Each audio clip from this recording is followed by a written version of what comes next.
오직 예수, 마라나타, 성령 충만.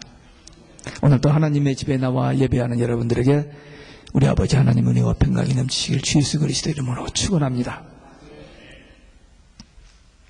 예수님의 수제자 사도 요한이 나이가 거의 100세 가까이 됐을 때 반모섬에 유배되어 있다가 어느 주일날 기도하다가 성령에 감동하여 그 영이, 몸은 그 반모섬에 있었고 그 영이 하나님 보좌 앞에 가서 하나님의 음성을 듣고 또 천국의 모습을 보고 기록하여 전한 말씀이 이 계시록 말씀입니다.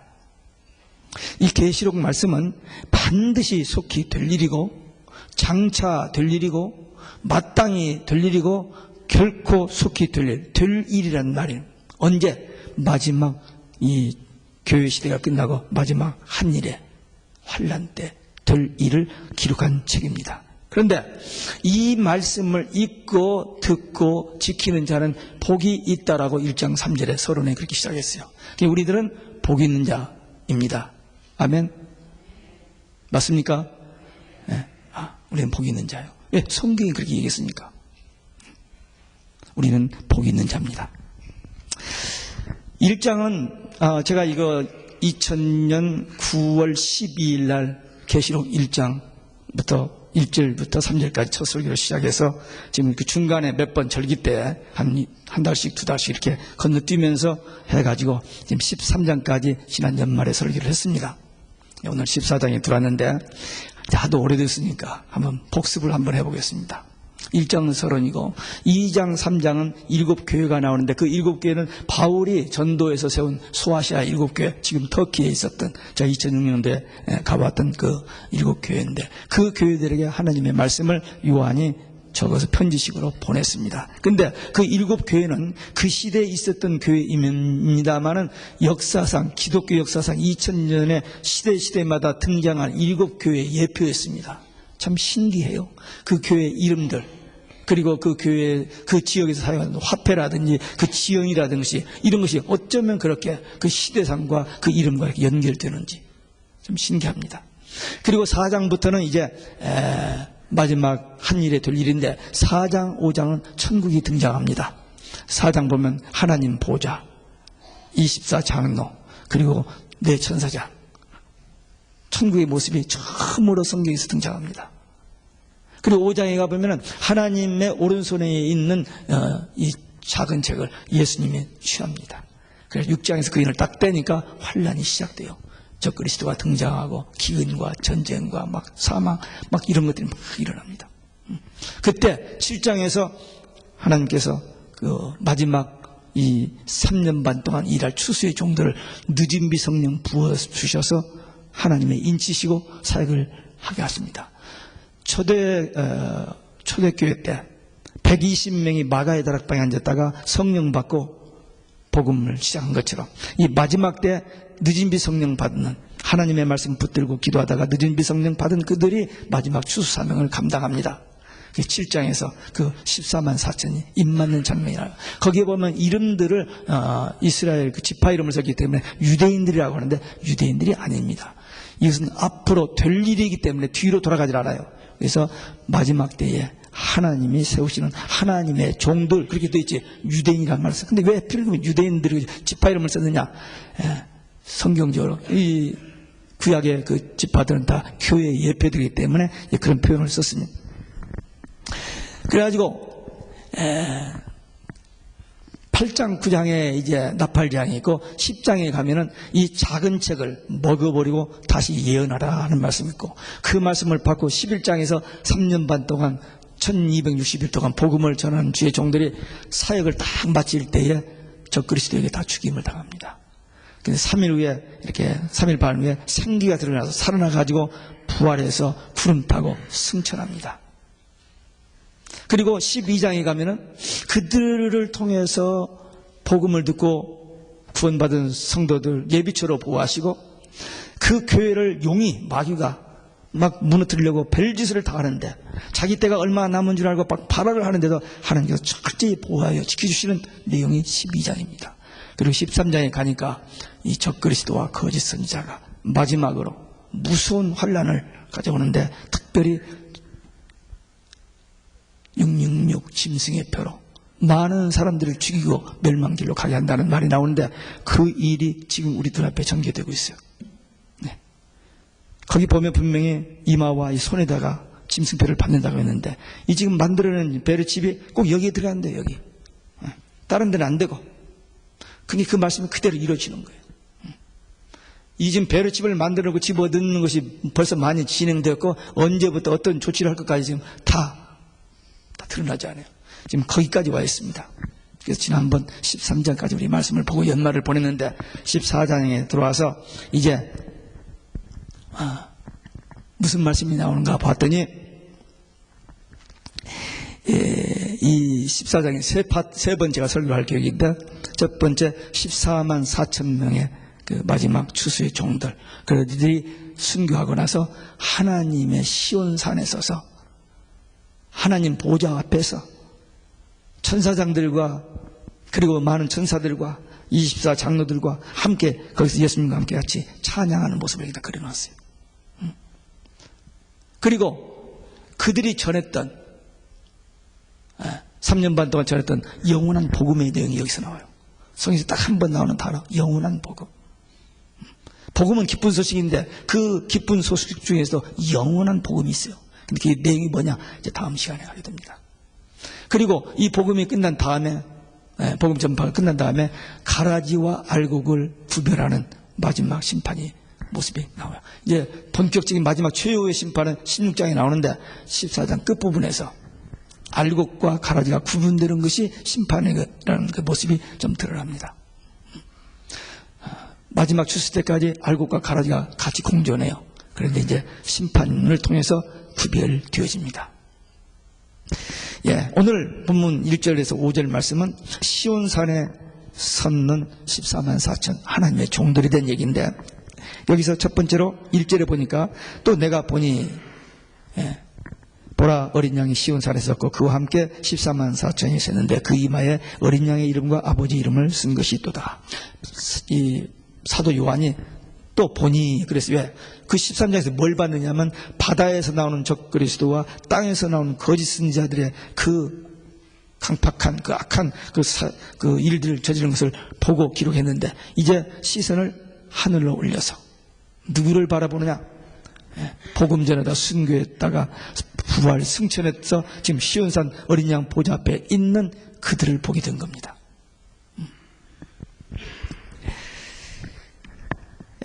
이 시온산은요 예루살렘에 있는 시온산입니다. 예루살렘에 시온산이 있어요. 그 역사상에 쭉 있었던데 늘 하나님의 성전에 예표했습니다. 시온산, 예루살렘 성전 하면 하나님 계신 곳 그렇게 했는데 지금 여기 계시록 14장에서 나오는 시온산은 천상의 시온산입니다. 하나님이 계시는 어린 양이 계시는 그 시온산 그리고 거기에 어린 양 예수님이 서 있다 하는 그 표현은 이제 이 14장 15장 끝나면 16장의 마지막 7번째 나팔과 더불어 마지막 이 세상이 끝나는 재앙이 오거든요. 그러니까 예수님이 지금 재림 준비된 그런 모습을 여기 얘기하고 있습니다. 그렇게 우리가 해석할 수 있습니다. 예수님께서 19장에 재림하시는데 여러분들 혹시 그림을 보아서 또 성경을 통해서 보면은 천군 천사들과 함께 옵니다. 그리고 이들이 순교한 이들이 대환란 때 순교한 이들이 함께 오는 것으로 그렇게 됩니다. 그래서 요즘 레디하고 있어 준비하고 있습니다. 이들이 누구냐? 6장에서 보면은 이전에 순교했던 사람들이 하나님 우리들에게 언제 그 원수를 갚아주고 우리에게 언제 상급 주시겠습니까? 했더니 조금만 참아라. 순교자의 수가 차기까지 그런 말이 나거든요. 근데 그 순교자의 수냐 뭐냐면 바로 이 14만 4천 두 증인 하나님의 입맞은 늦은비 성령 받고 추수하면 감당하는 이들 그들이 이 시온산에 서는 그들입니다. 그들이 순교자들 그들이 7장에서 그 하나님의 입 맞고 이제 11장에서 복음 전하다가 순교하고 그들이 하나님 그 시온산에 서서 새 노래를 부르면서 주님의 재림의 날짜를 기다리고 준비하고 있는 모습을 봅니다. 그리고 그 이마에 어린 양의 이름과 아버지의 이름이 쓴 것이 있다. 다시 말하면 하나님의 인침, 다시 말하면 하나님의 소유, 하나님께서 함께 하신다는 어떤 확증, 그런 겁니다. 그런데 이 모습을 보고 마귀들도 똑같이 합니다. 13장에서 짐승의 표를 받는 것도 그거예요. 내 거다. 이것은 내 거다 하면서 도장 찍는 겁니다. 그게. 하나님께서 마지막 추수의 종들에게 인쳐서 사역하게 하니까 자기들도 똑같이 흉내를 내요. 이 마귀는 흉내 내는데 천재거든요.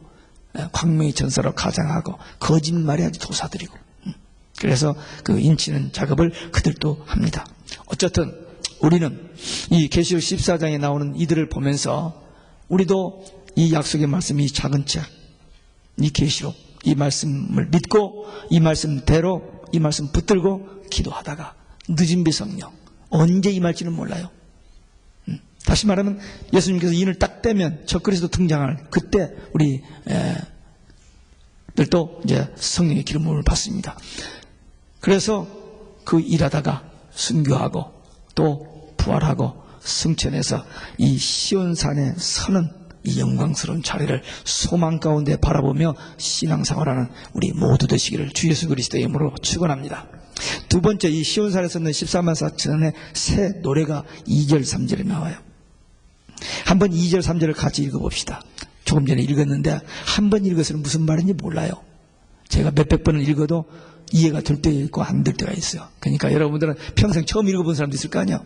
한번 2절 3절을 같이 한번 읽어봅니다. 내가 하늘에서 나는 소리를 들으니 많은 물소리 같고 큰 뇌성도 같은데 내게 들리는 소리는 검은구 타는 자들의 그 검은구 타는 것 같더라. 저희가 보좌와 내 생물과 장로들 앞에서 새 노래를 부르니 땅에서 구속함을 얻은 14만 4천 밖에는 능히 이 노래를 배울 자가 없더라. 우리 생활과 어떤 직접적인 연결이 없는 것 같아서 좀 이해가 잘 안 되는 그런 단어들입니다.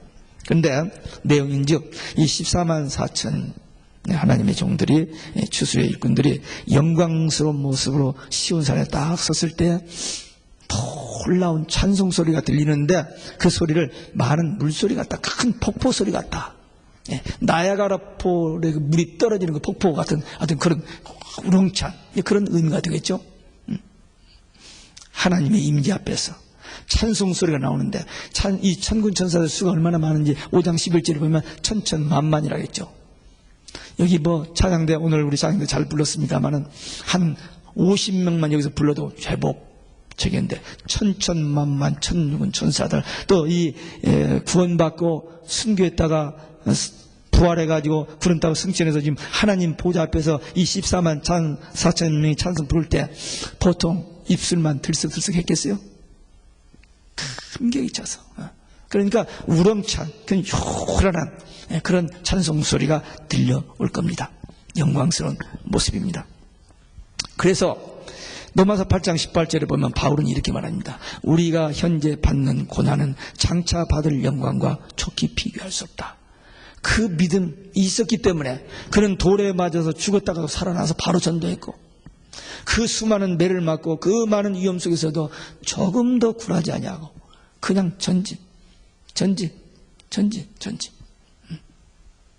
왜? 이 영광스러운 나를 바라보았기 때문에, 자기가 복음을 전하지 않으면 자기가 화가 있을 것을 알았기 때문에, 자기를 부르신 것은 전도하라고 하나님께서 불러주신 것을 알았기 때문에 전진하면서 복음을 전했던 것입니다. 큰 뇌송, 우레, 번개 소리 같다. 한번 번개 쳐봐요. 얼마나 놀랍습니까? 지난번에 막 번개 치니까 무섭지 않아요? 근데 이것은 무서운 번개가 아니고 그 찬송 소리 이런 것들이 우랑차다는 거죠. 핸델이나 무슨 그 좋은 음악은 막 올라가는 그 부분이 있죠. 그런 식으로. 그런 영광스러운 그 모습을 이제 보고 전해준 겁니다. 또, 검은고 타는 것 같더라.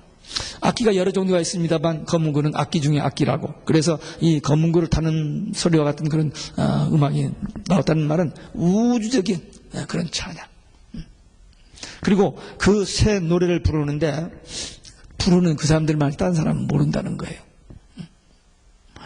이 구원받은 성도들, 그리고 이 순교하고 부활해서 승천해서 시온산에 있는 이들이 그 찬송을 함께 부르는데 그들밖에는 몰라. 딴 사람은 몰라. 흘러간 노래는 아니에요. 새롭게 배운 노래이기 때문에 너무너무 감격스러운 그런 새로운 찬양. 우리가 지금 교회에서 부르는 이런 찬송과도 좀 차원이 다른 그런 새로운 찬송을 한다. 은혜는 체험해보지 않으면 모릅니다. 이 영의 세계는요, 말로 설명이 안 돼요. 은혜 받은 거, 하나님의 임재 능력 체험하는 거, 성령의 내주 인도, 이런 그 체험은 말로 해도 알아듣는 사람은 알아듣지만 못 알아듣는 사람은 무슨 소리야? 소리로 들리지 말로 하나님의 말씀을 안 들려져요. 그러니까 이 은혜는 체험해 본 사람들만 합니다. 여러분들도 늘 예배 드리면서 찬송을 하지만 어떨 때 자기도 모르게 가슴이 기쁨과 감격이 넘쳐서 찬송 부를 때가 있잖아요. 그게 성령께서 인도하시는 그런 찬송입니다. 기도도 마찬가지요. 기도도 머릿속에 이렇게 궁리해가지고 연구해서 이렇게 문장을 만들어서 하는 기도가 있는데 자기도 모르게 그냥 이렇게 드려지는 기도가 나옵니다. 성령께서 시키시는 기도예요.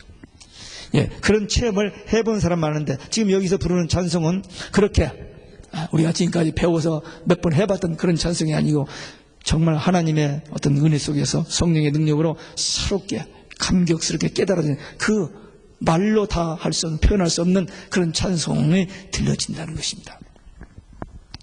시작 성경에 여기저기 봐도 찬송이 그렇게 많이 안 나옵니다. 근데 계시록에 오니까 찬송이 폭발을 하는 거예요. 4장, 5장에서도 폭발하고 7장, 11장, 14장, 17장, 19장 막 찬송. 이 천국은 찬송하는 그런 모습입니다. 찬송이 터져 나온다. 지상에서 믿음의 승리의 삶과 천국에서 이렇게 기쁨과 영광과 찬송의 삶과는 이렇게 연결이 됩니다. 비례가 되어져요.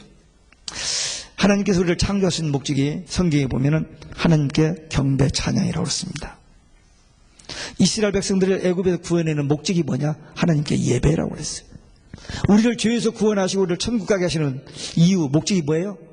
천국 가서 찬송하는 겁니다. 그러니까 지금 계시록에서 천국의 모습을 소개하는데 예배, 찬양 이것만 나오잖아요. 딴 거 없어요. 물론 거기 가서도 먹습니다. 먹이는. 왜?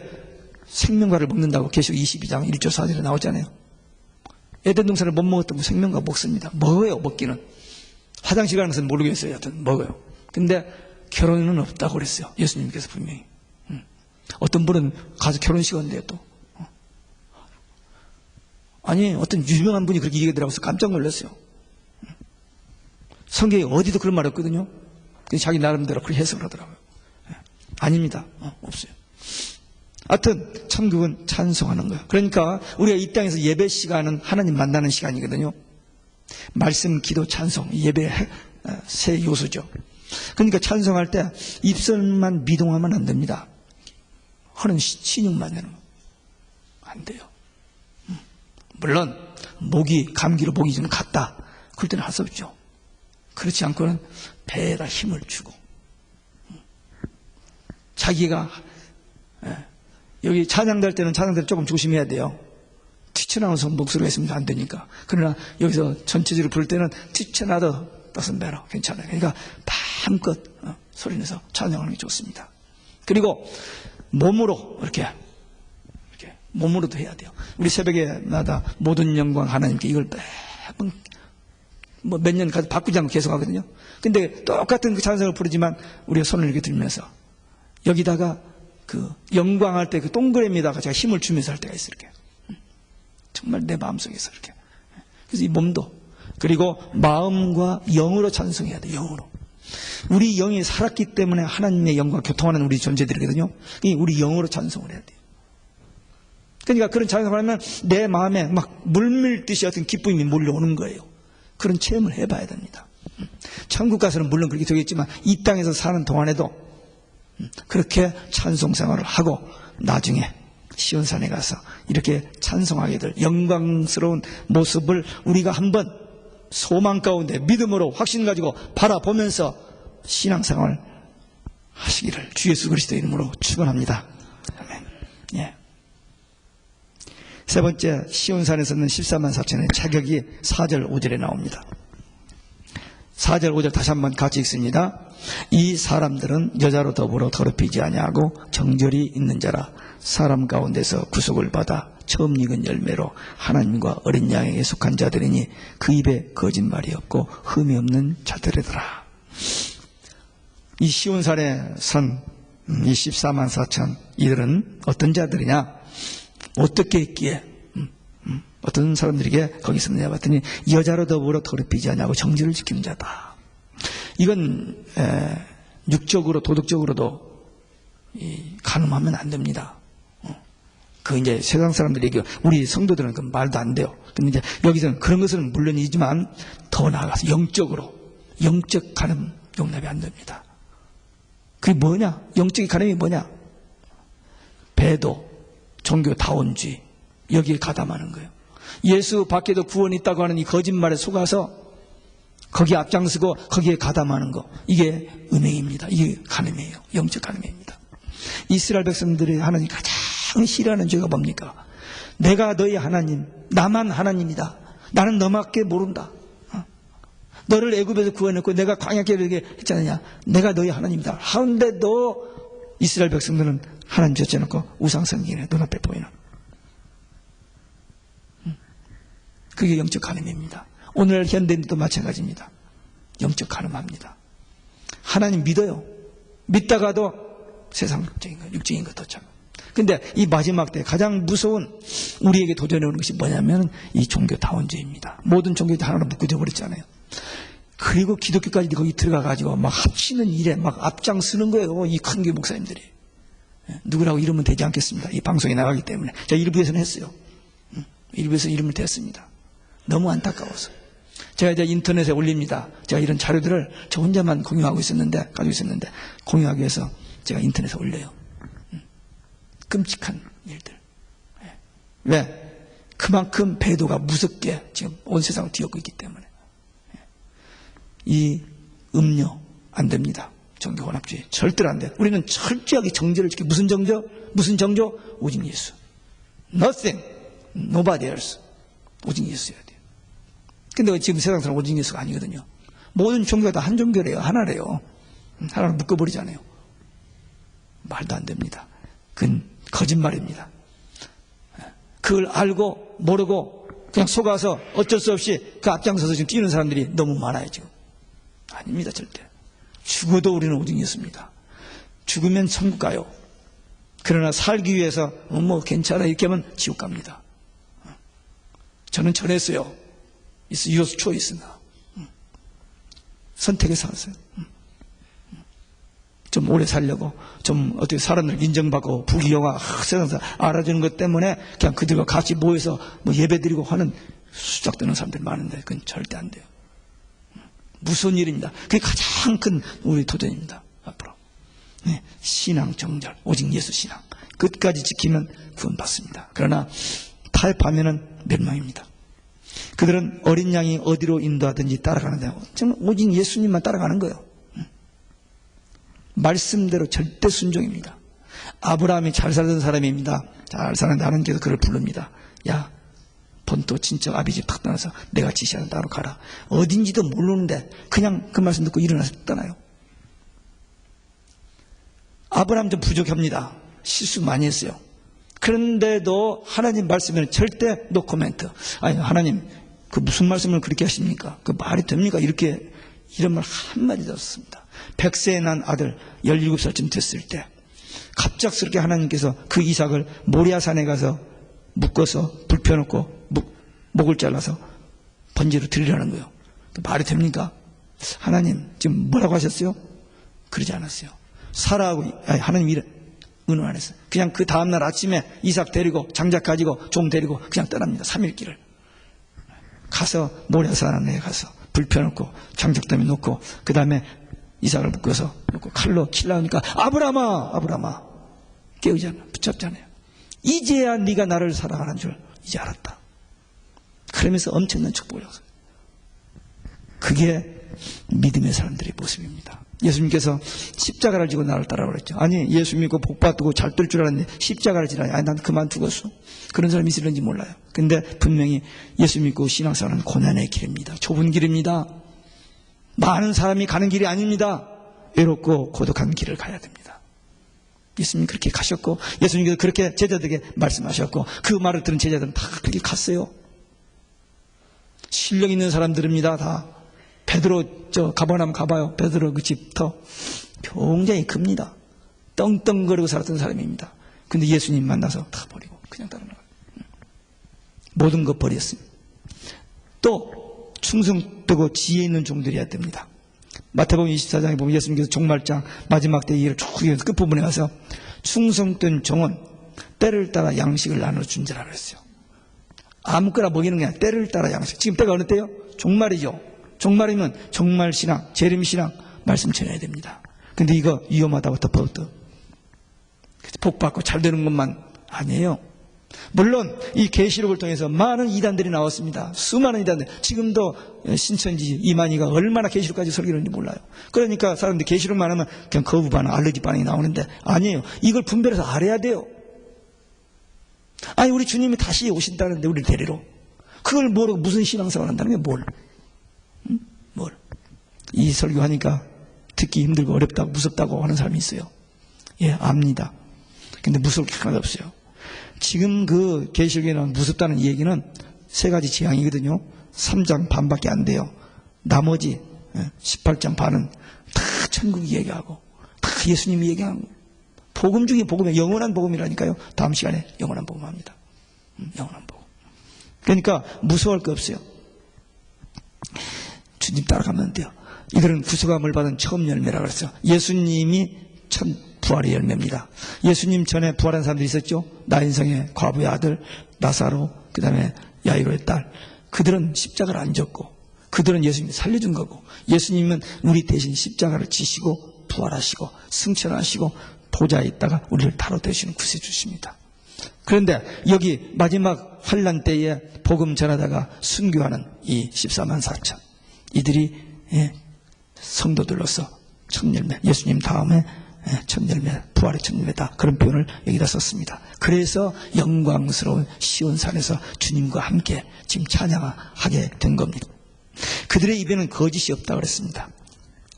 물론 도덕적으로 이런 거짓말하면 안 되죠. 그건 불신자들도 거짓말하는 사람, 착한 사람들 많은데 그 얘기가 아니고 여기서는 비진리, 예수 밖에도 구원이 있다고 하는 이 거짓말, 이 새카만 거짓말이거든요. 이 거짓말하면 안 돼요. 근데 오늘날 목사들이 이 거짓말하고 있잖아요. 지금 목사들이 베르치 받아도 된다는 거예요. 절대 받으면 지옥 간다고 4번이나 나왔는데 여기 안 됩니다. 안 돼요. 절대 받으면 안 됩니다. 이제 다음에 나와요. 당장 다음 시간에 나오고 4번 나와요. 적그리스도의 우상에 절하고 짐승표 받으면 지옥 간다는 말이 4번 나와요.